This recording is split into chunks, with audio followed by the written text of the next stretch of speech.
এটা একটা পরিবারের একটা উৎসব ছিল, এখন যেটা নাই। তো আমি হঠাৎ করে দেখলাম যে আমার ছেলেটা কেন জিজ্ঞেস করছে, ওর বয়স হলো 20। বাবা হোক, খালু হোক, চাচা হোক, সবার ভিতর জাহাঙ্গীর। তো আমার যেটা একদম মন থেকে ইচ্ছা সেটা হলো যে আমি 90s এবং আমি মোফাস্সলের শহরের বড় হওয়া একটা ছেলে। আমার বাড়ি সিরাজগঞ্জ, সবাই জানে। যখন কোনো ভাই বোনের খালাতো গোবাতো যাই হোক বিয়ে হতো, গেট ধরার টাকা, ঈদের সময় টাকা, আমরা ছবি দেখতাম, সিনেমা দেখতাম। এবং যখন নাজমুল সাহেব হ্যাঁ ভাই আসিতেছে, আমরা এগুলো শুনতাম। ছবি দেখাতে ছিল একটা উৎসব। মা খালা, আগে দেখতাম মা খালা রিক্সার সামনে কাপড় বেঁধে যেত যেন লোকজন না দেখে, কিন্তু আমরা ছবি দেখতাম। এটা একটা ফেস্টিভ মুড ছিল, একটা পরিবারের একটা সেদিন ছিল যে আজকে ছবি দেখতে যাব, সকাল থেকে কাজ করে, এটা একটা প্ল্যানিং ছিল, এটা একটা পরিবারের একটা উৎসব ছিল, এখন যেটা নাই। আমার বোন সিরাজগঞ্জে থাকে, এক বোন আমার সিনিয়র কিন্তু আমার ছোট বোন, সে বলছে যে তোরা সবাই দেখছিস, আমি কেন দেখতে পারছি না। এটা আমার বোনের কষ্ট, আমার বোনের কষ্ট মানে আমার কষ্ট।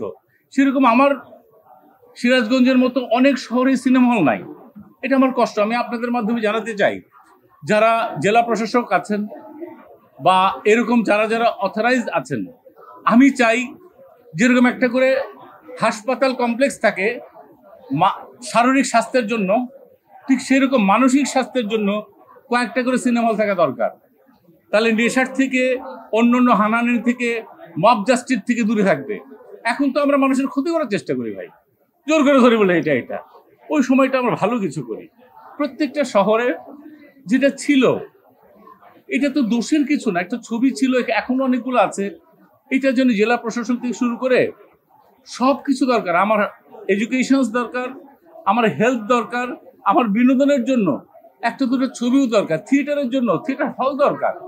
এটা সুস্থ পরিবেশ করে, সমাজটাকে সুস্থ বানায়, এটা দরকার। আপনাদের মাধ্যমে চাই এটা যেন হয়। এটা আমার ছেলে কালকে বলছিল কোইন্সিডেন্টলি যে বাবা তুমি মনে করো যে 1 to 25 or 25 to 50, তুমি কোনটা চুজ করবে, সেম জিনিস। তা আমি হঠাৎ করে দেখলাম যে আমার ছেলেটা কেন জিজ্ঞেস করছে, ওর বয়স হলো 20। তখন আমি বললাম বাবা আমি 1 to 25 এর ভিতরে যাবো। কারণ ওই সময়ের যে আকাঙ্ক্ষা, স্বপ্ন, শক্তি, যেটা তোমাকে মোল্ড করে অন্যভাবে নিয়ে যাবে, ওটা হচ্ছে টেক ওভারের একটা সময়। সব সময় ওই সময় মা ছিল বেঁচে, বাবা ছিল বেঁচে, ভাই ছিল বেঁচে, বোন ছিল বেঁচে, এখন অনেকেই নাই। ওই সময় টিচাররা ছিল, ওই সময় ভুল করলে আবার ঠিক করা যেত, এখন ভুল করলে এইভাবে ঠিক করা যায় না। কিন্তু আমি বিশ্বাস করি পৃথিবীর যে কোনো সময় ভুল করলে আবার ঠিক করা যায়, সেই জন্য হলো মানুষ।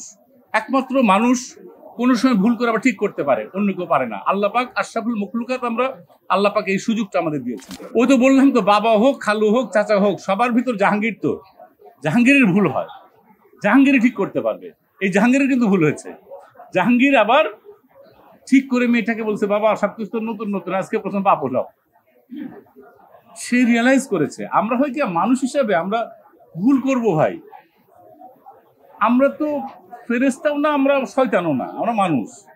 সেই জন্য যেন সুযোগ থাকে, এটা করলে আলহামদুলিল্লাহ, এটা করতে পারি।